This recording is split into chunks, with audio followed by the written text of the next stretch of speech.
Okay. Okay. Here we go. We've done our check-in. We're going to hear from Darian about sort of the whole process and recommendations she might have to share. And then we're going to do work together, starting with which offices we're talking about and what are the requirements for that and the commitments. And then we have a task and timeline we're going to go through, decide what we're going to do on that before the next meeting, and then we'll be done.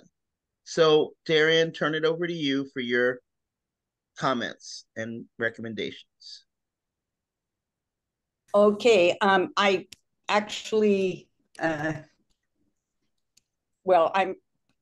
sent this information to George, and I was already concerned at that point that it would be rather overwhelming for her, and I rather fear it will be a bit overwhelming for other people. It's not as bad as it looks, and I'm going to screen share it so that you can see what I'm talking about. But first, I wanted to prepare people that basically it's about, as George was saying, not just for the nominating committee to encourage and inform candidates, but also to take charge of the whole process of producing an agenda and providing all this information that our members need for the elections. And this is not a complete list because I realize that in the past, at least, we've organized to put things up on the website and have a special website page, but I'll share this for starters. And I'm afraid that's about, maybe I can make it a little more narrow if it's not all visible. I think it is all visible. So let's see, yeah, 1 through 11. So these are some of the tasks involved in helping along the election process, preparing the materials, getting the information put together, getting the ballot, to be working with print shop to do that, working with Chris to make sure the print shop has a list of people to get the ballots and so forth and so forth. So there are 11 items here, and I'm going to give you all a chance to look over it. And after a minute or two for reading, I'll be happy to answer questions. Please remember that, yes, it would be good to get some of this material up on the website. In the past, all the materials that the candidates submitted, their application, their candidate statement, their resumes, went up on the website. We did delete from the application the personal contact information, phone number and address, but the answers to the questions were included in the basic applications. So I'll be quiet for a minute.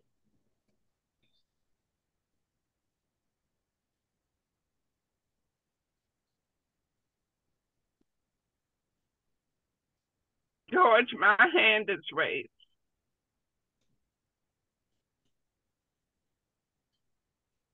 I'll be calling on you in just a moment, Teresa. I want to give people a chance to read.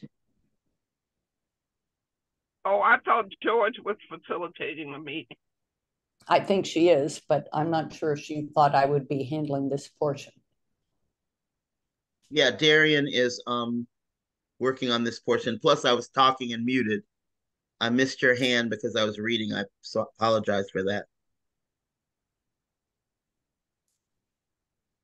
So, George, my comment is about the process and what Darian described as our charge, which I think it's a bit more than just paperwork. That's what I wanted to comment on. Absolutely. Thank you. Are there any questions for Darian? I haven't finished reading. I've been listening to the conversation. Okay, read along.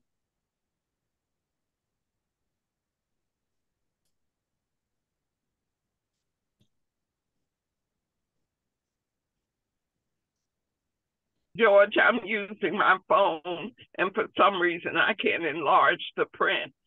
So I trust that this is information that can be sent to us later in a Yes. document.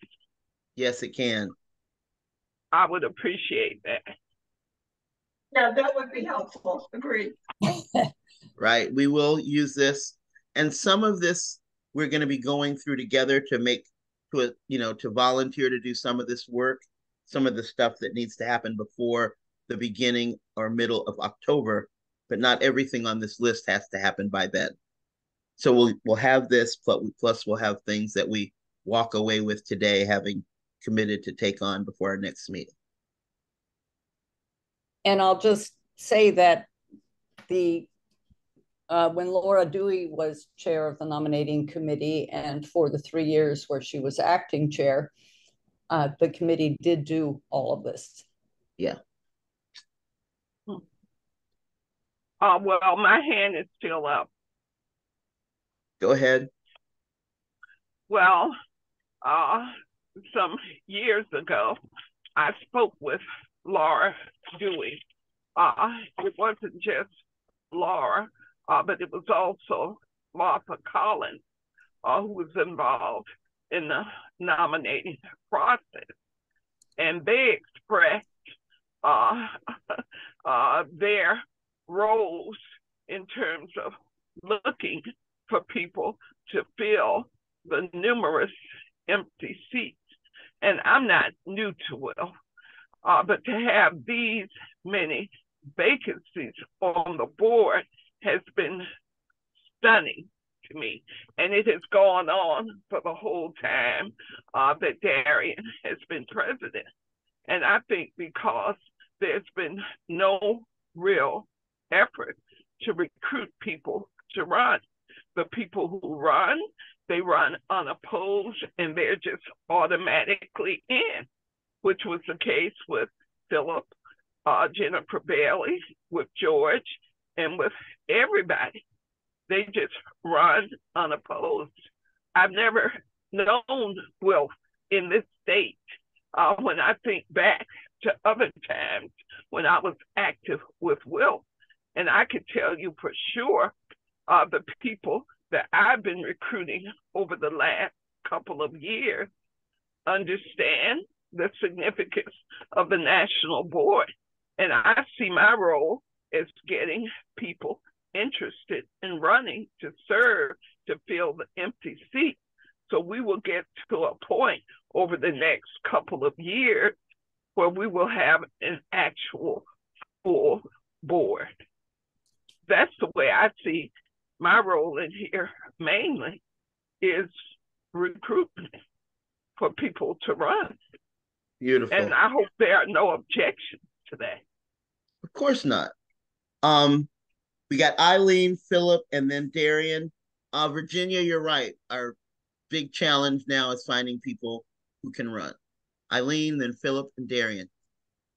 Okay, I like this process list. I think we can attach dates to them and give us an idea of how fast and we need to move. I think we've jumped pretty nicely already. We have divvied up jobs that should be started this month, and maybe with more people now in the committee, there'll be less for me to do, although I didn't complain about what I was supposed to do anyway. Second thing, I started in 2015, and I believe there's been empties on the board since I started in WILPF. And I think a lot of it's due, well, I won't even go into the why. I'm just going to say that we've got to deal with it. And it is really ideal to have two people running for the same positions. And that's a good goal. I hope we can do that, find some really good candidates like we did when we were trying to hire people over the time I was on the board and even after because of my other work. That's it for me. Philip? Okay, can you send out the graphic that you had up a little bit ago via email to me? And two is maybe you can put it up the one Darian showed once again. I wasn't able to see it. I was just gearing up on my devices here. And two, how long will this meeting be? After the meeting with the recording and everything, I'll send out um, the document that Darian showed and others as well. Okay, Okay, thank we you. got, sure, Darian, And how long is the meeting? we'll be done by 2. It's an Okay, and hour. The hopefully we meeting, can today's meeting is an hour keep it on or point. No less. speech. Hopefully we can keep it on point. No speeches. Thank you. Yeah, it's cool. Darian? I'll just say that I know that the prior meeting committee worked very hard to try to recruit candidates. And I think everyone is aware that with the shrinking membership and increasing age of WILPF members, it's not easy to find people who have the energy, time, and level of commitment to be a board candidate. I do want to alert everyone on this committee that I believe the board work will be getting easier. It's been quite a long haul since all the staff were fired or laid off or whatever it was that happened. And we've been recovering from that, trying to cope with responsibilities that have been greatly expanded for the board for about 11, 12 years now.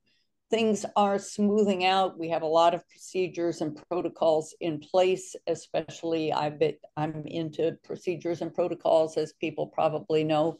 And so I say all of that because I understand people considering running for the board may be discouraged by what they've heard of the current board, but I do think it's going to get easier.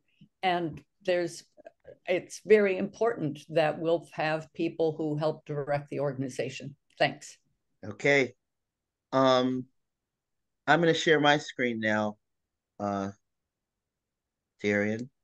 So we're going to go through some of the details, some of which are mentioned there that Darian has, but some that we need to think about together. So starting with, okay, wait, is this? I'm so confused. Sorry, my technical skills are not as brilliant as I'd hoped. Something's not working in the world. You're ahead of most of us, George. Certainly ahead of me. Just barely. Okay, here we go. Goodness.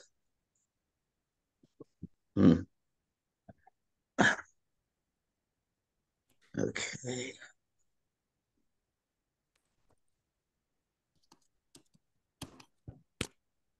Yay. Where'd you go? There. Dang it.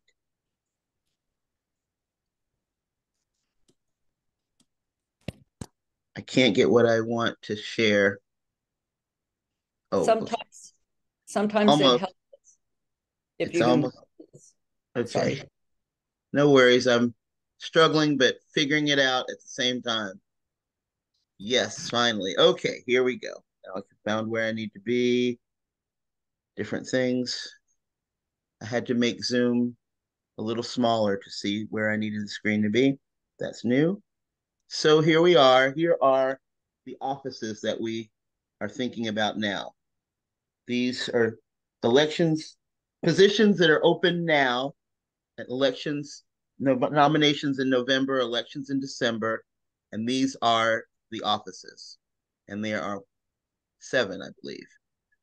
So secretary, personnel committee chair, membership development committee chair. I've got a star next to that because that's one of the positions that could have 2 people. But one person, no, it's not 2 people. I'm wrong. One person has already expressed interest in membership development chair. 1 to 2 development chair committee co-chairs. I've got the star there because one person has expressed interest in the development committee chair. Imagining running for that without a second person as a partner for that at this point. We've got 1 program committee chair open, nominating committee chair open, and 1 at large. So these are the offices that we'll be covering. Now, I want to share, if I can, the commitments that we asked of these folks. Jan and I had a conversation last night, and one of the things she talked about, and I think, Eileen, you've reached out to people by phone. I've reached out to people by phone. We have not had a common script or pitch. That's what Jan was saying, that we need a pitch for those calls. Yes, Teresa. I have a question about the accuracy of you saying that there are 2 membership development chairs. I believe there's I did say that was a mistake. There is not 2. There are 2 development committee chairs. I was reading the wrong line. There's only 1 membership committee chair. Okay. Just for clarification, there can be 2 co-chairs of the development committee, not 2 chairs. These are co-chairs. This is different from program, which has 2 chairs. Thanks for that clarification. And as I said last night, Jan was underscoring that it's important for us to have a pitch for the calls when we're talking to people about potentially identifying candidates that can run, and if they're interested in being the ballot counting branch. So that's a pitch that we need to develop and use, making it our own.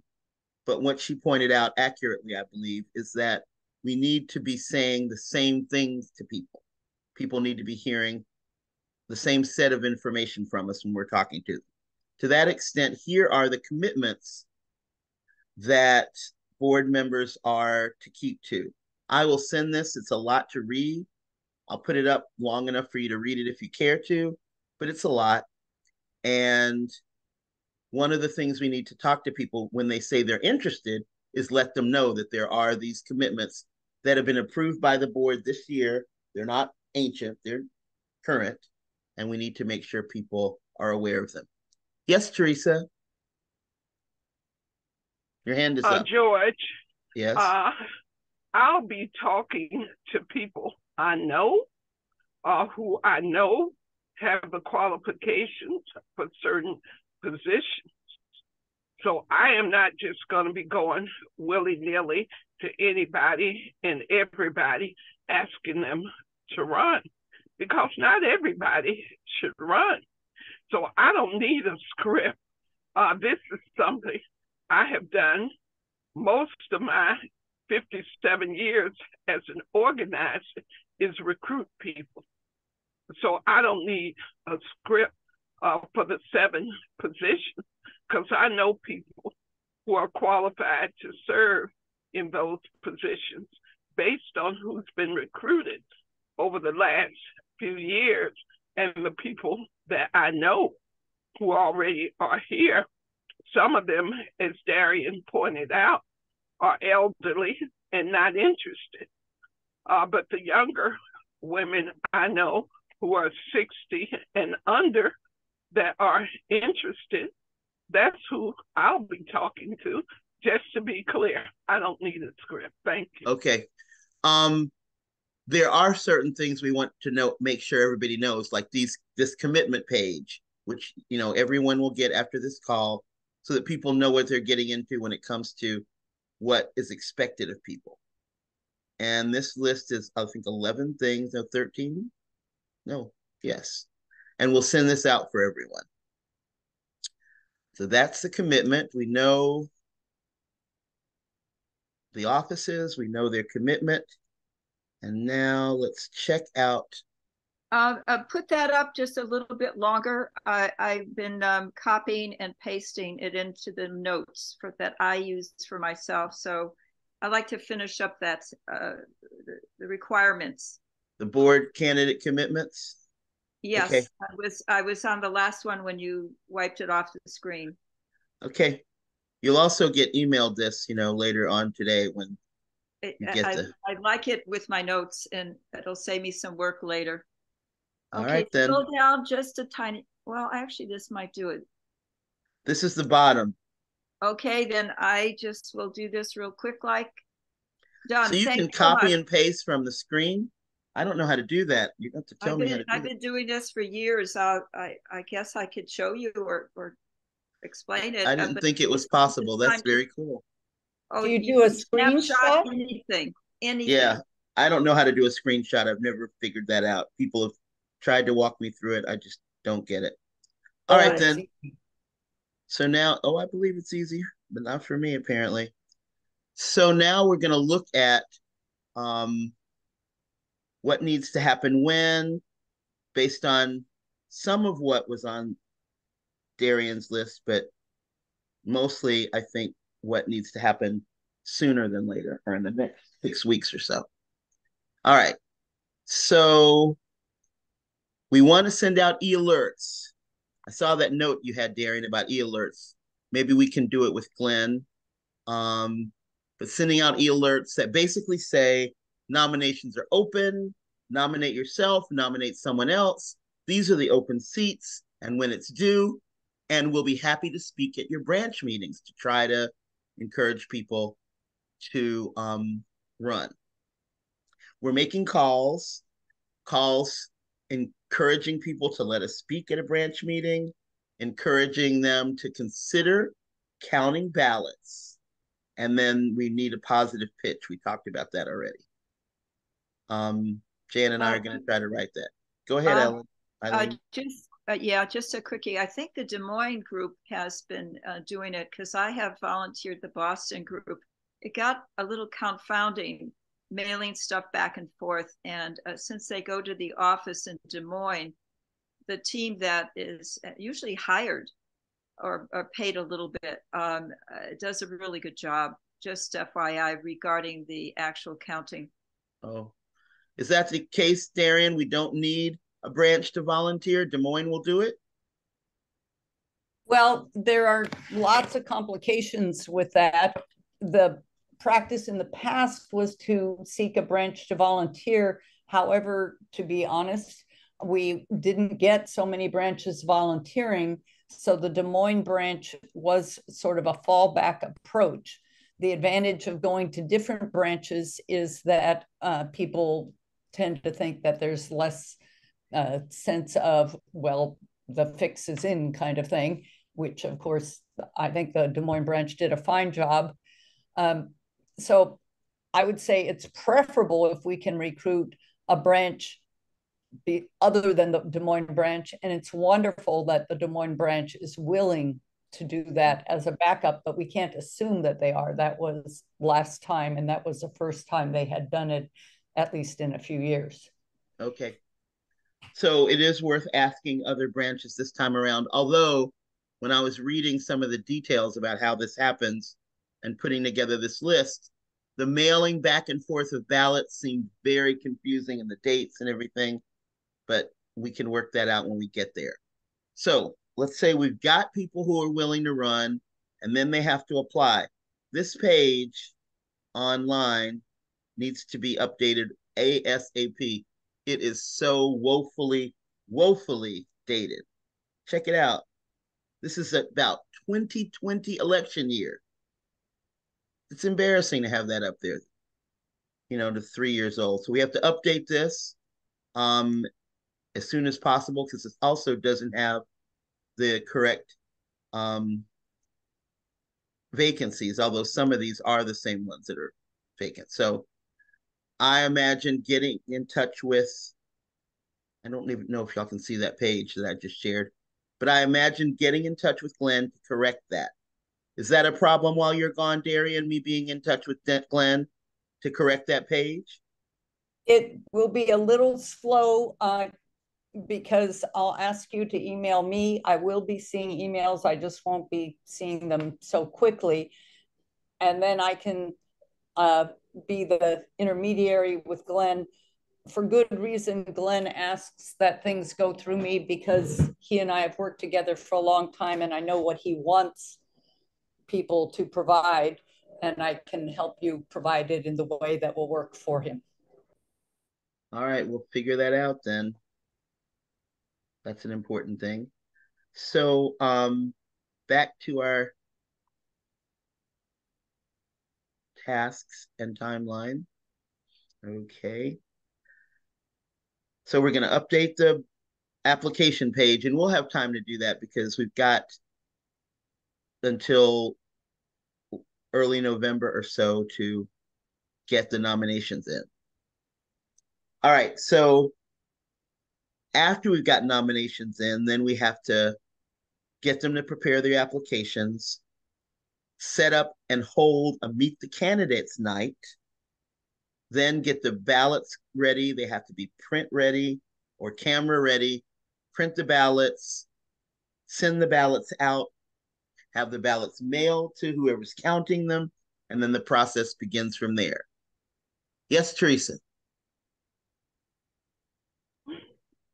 The applications are pretty daunting.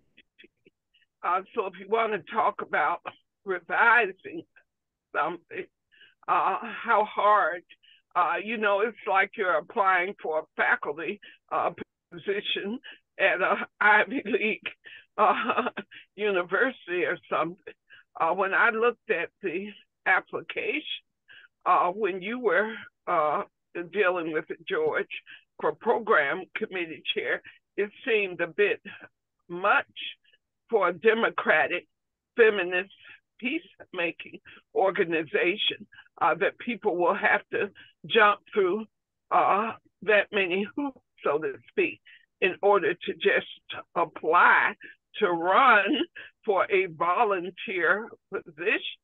And so if possible, I'd like to take a look at streamlining the application process so that that's not so overwhelming. Is that possible? Do you have any insight on that, Darian? Sorry, it takes me a moment to unmute.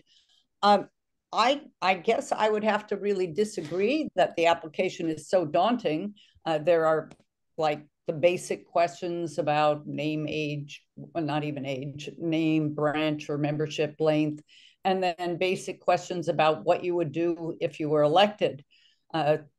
So it looks like it's being shared. And this is an important position. We are a national organization. Board members are in a position of enormous trust to have access to all kinds of confidential info and are expected to do things. So what you see right now are the commitments that are included in the application, just so board members will know what they're getting into, or board member applicants. And then, as you can see, the questions are pretty basic and there aren't that many. So I'm surprised that the application seems so daunting, Teresa.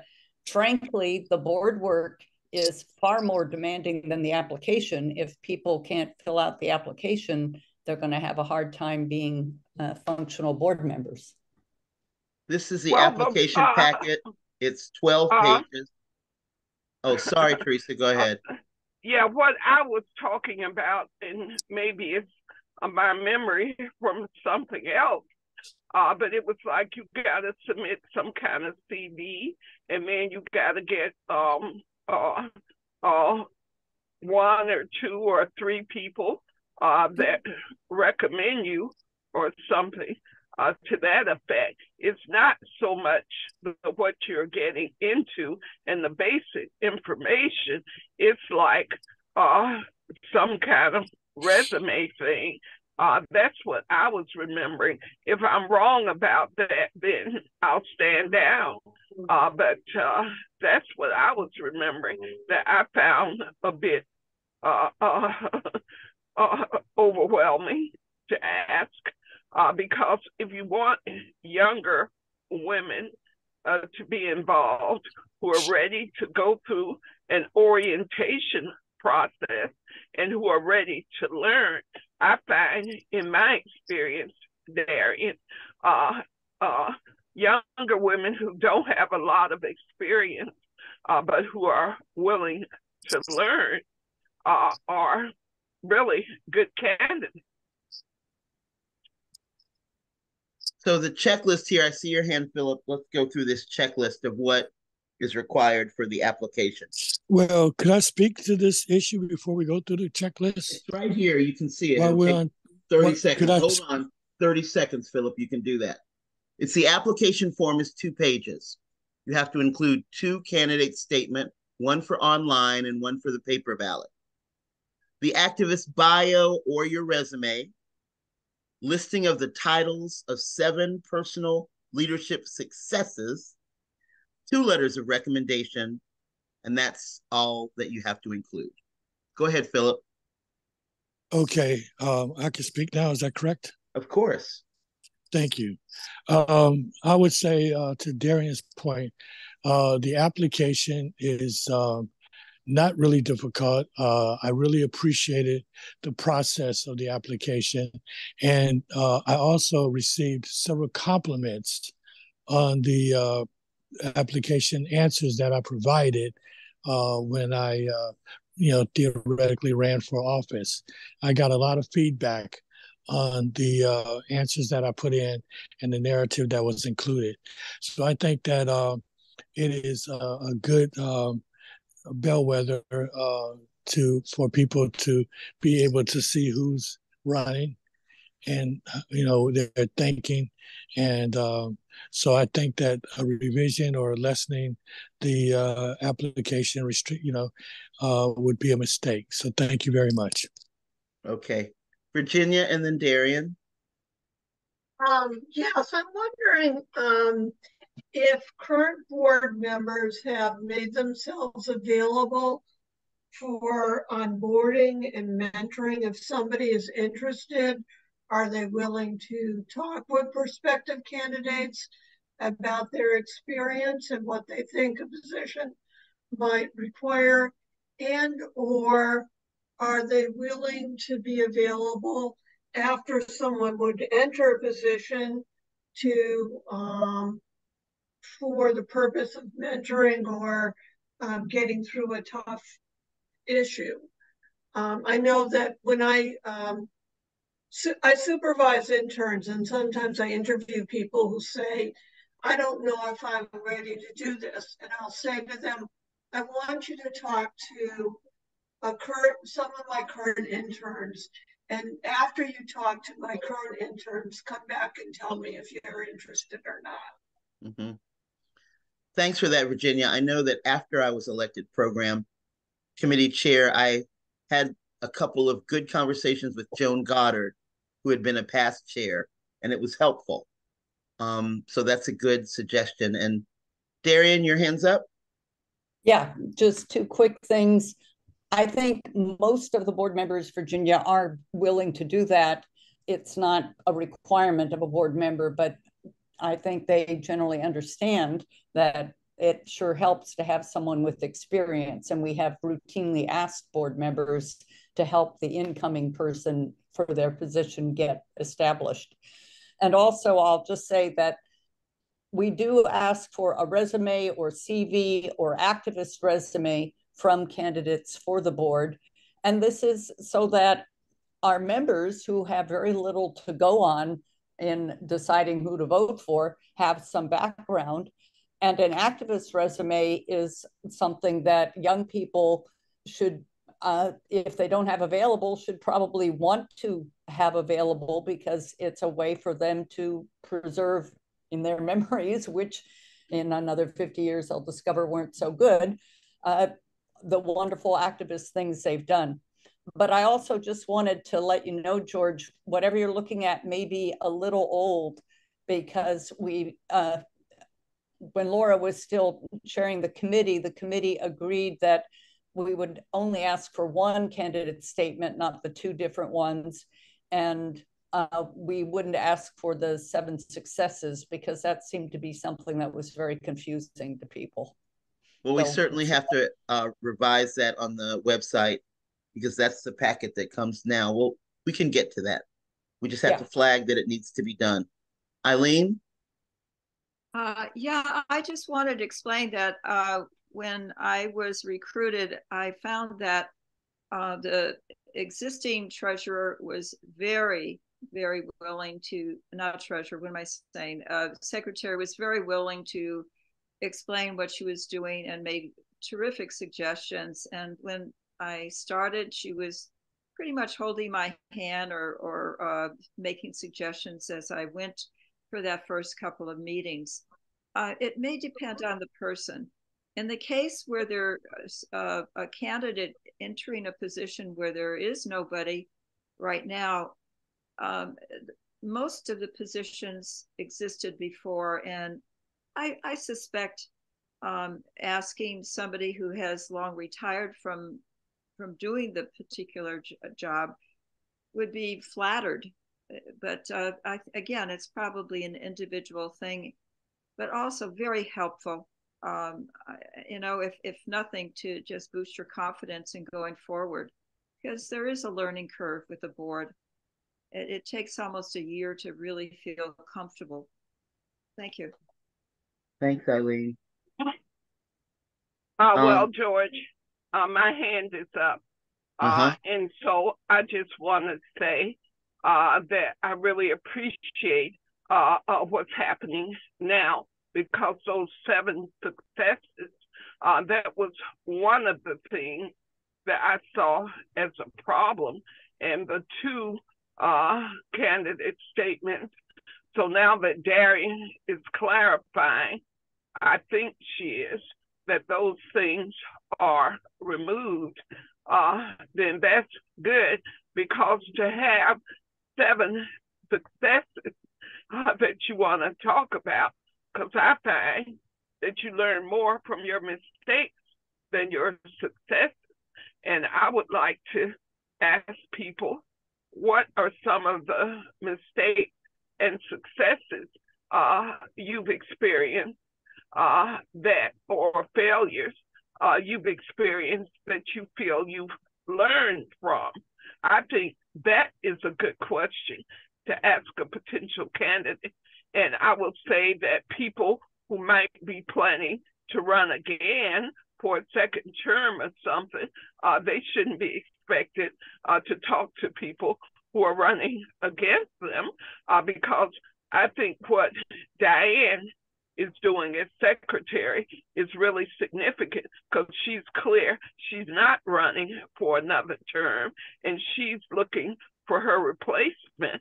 And so I think people who are looking for their replacement, that is a really angel kind of thing to do.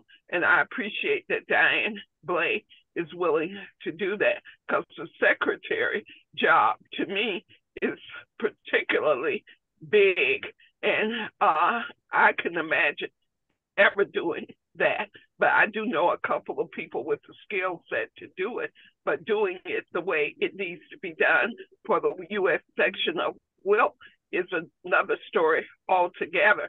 So I'm glad that Diane is willing to help with that. Over. Thank you, Teresa.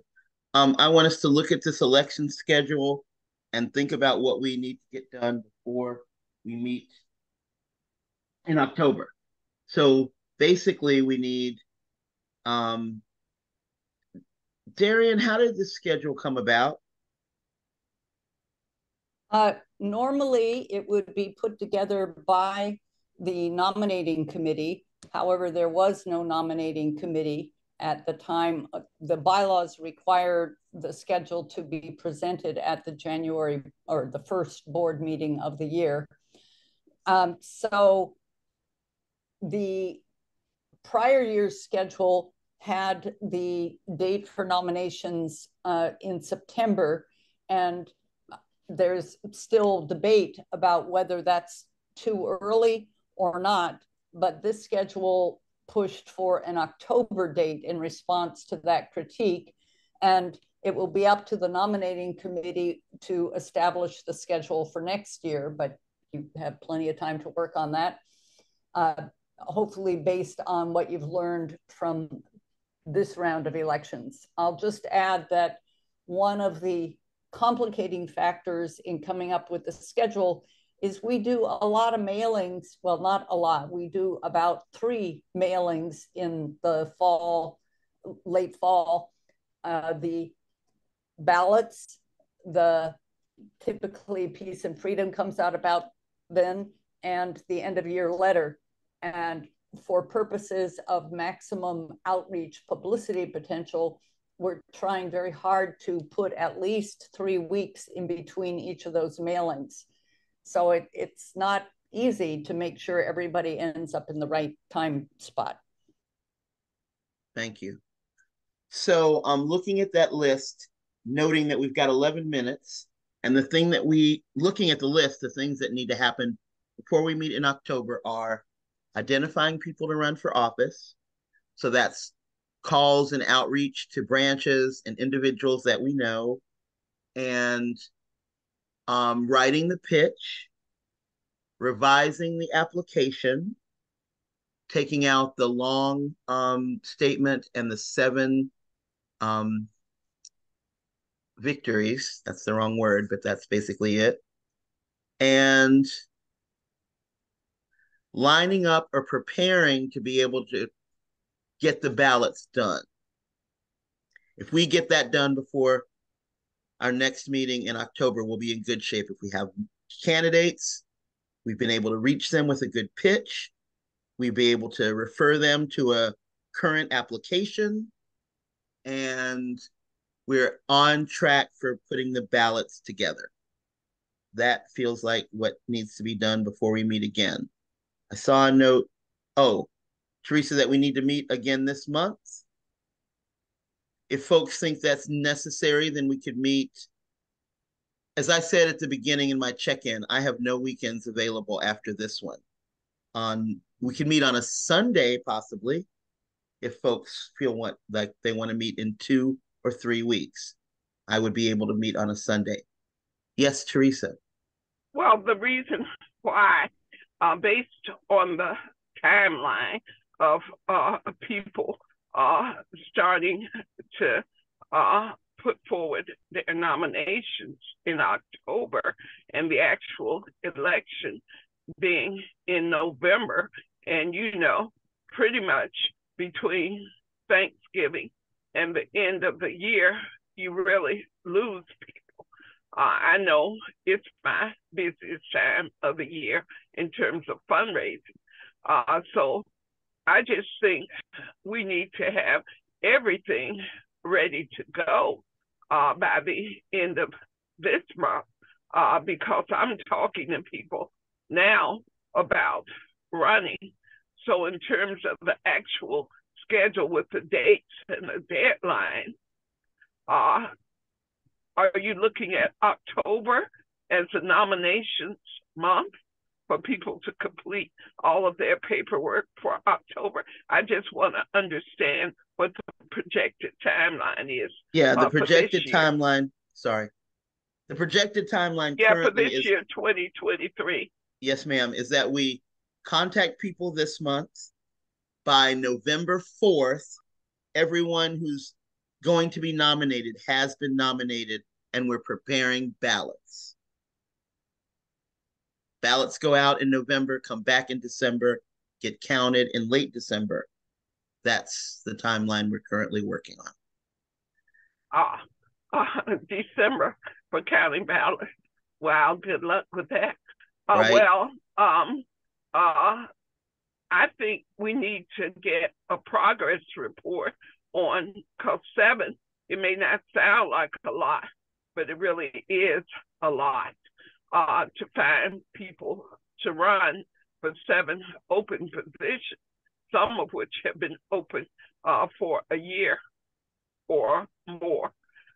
So I would say a progress report at the end of this month would be prudent. All righty. Do other people feel the need to meet in 2 or 3 weeks? Eileen? Well, I'm still wondering who's doing the pitch. I thought you so said we were going to have a uniform pitch. I Yeah, we haven't have to seen write it. It isn't written yet. Jan and I are going to write it, and we'll send it to you. And well, as soon as I get it, I'll make my calls. How's that? Awesome. That sounds Although great. I've been keeping feelers out in between. Sounds wonderful. Would you want to meet on a Sunday this month, Eileen? It depends on the Sunday. Yeah, it'll be fine. I've got some tabling to do. Oh, wait a minute. That's next month. Never mind. Okay. Let's Yeah, look at calendars for a possible.